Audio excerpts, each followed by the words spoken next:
In spite of the raging waves of insecurity in the country and killing of one of its staff on voter registration duty last week in Imo State, the Independent National Electoral Commission (INEC) has vowed to continue with its preparations for the next year's general elections, declaring that the exercise must hold.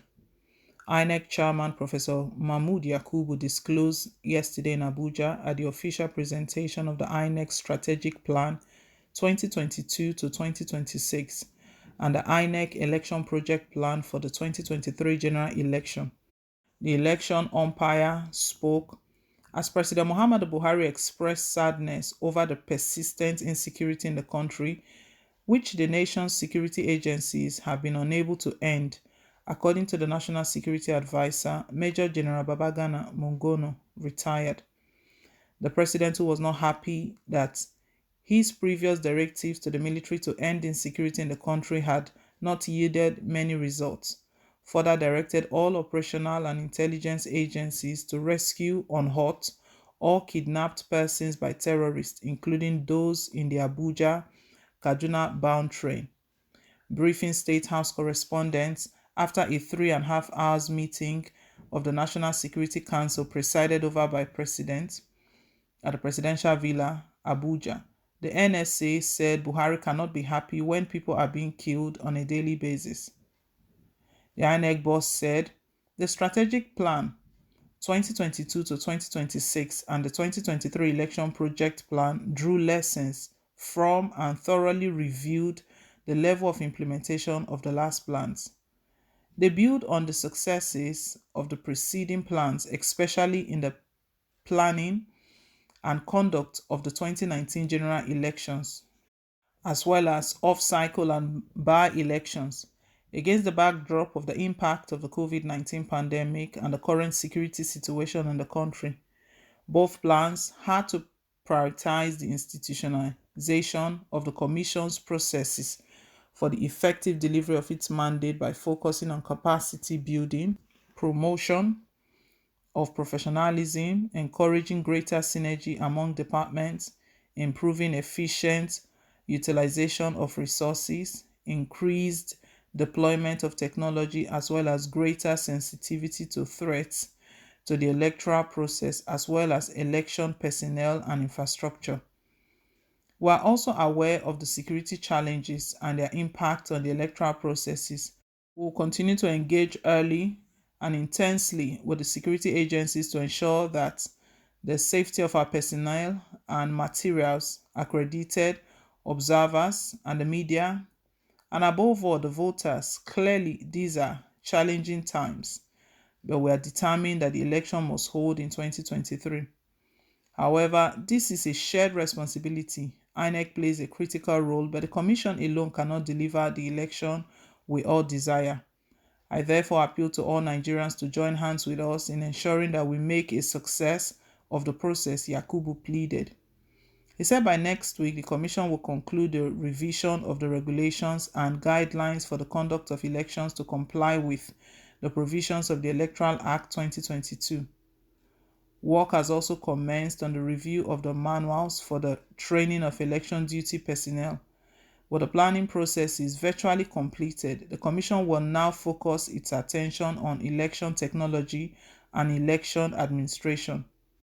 Meanwhile, Mongono said that the last straw was recent attack on the Abuja-Kaduna train leading to the death of some passengers and scores kidnapped, adding that the president feels enough was not being done by the security agencies despite what he has provided.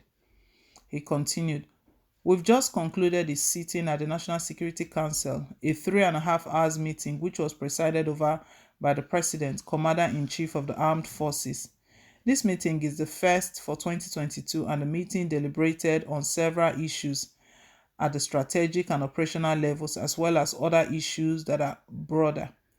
In his opening remarks, he spoke about his sadness in respect of the recent developments in the country, the recent security challenges we've had, in particular the incident in which several Nigerians lost their lives and many more were taken into captivity by criminals and bandits.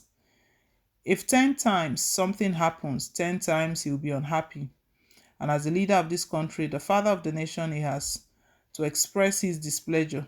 He's just at the managerial level. He gives us instructions, and his displeasure is probably because he feels enough is not being done. So we can't put this thing on his shoulder completely. He's at the strategic level, he takes the decision, but when things become endless, he has to express concern, and that's just what he did. Mr. President has directed all the operational and intelligence elements to rescue these innocent people immediately and unhurt. This is the basis on which other issues were discussed. Obviously, the Chief of Defense Staff and the service chiefs, as well as the Inspector General of Police, all briefed the President on the occurrence in their respective organizations. He said, I submitted a memo to Council and my recommendations are being looked into by the President. My recommendations are wide-ranging and they touch on all aspects of security, starting with the level of security of our land borders as well as within the country itself. In terms of securing the nation, we have recorded a lot of successes in the maritime domain, and obviously the problem has now shifted to our borders from outside. As a result of that, there is need for us to configure how we are going to make our borders more secure because of the threats coming from outside the border.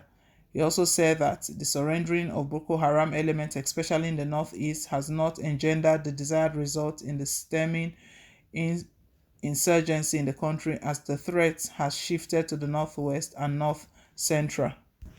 The present situation in the country calls for a collective effort by all, not just those that have been charged with the responsibility of physically securing the country.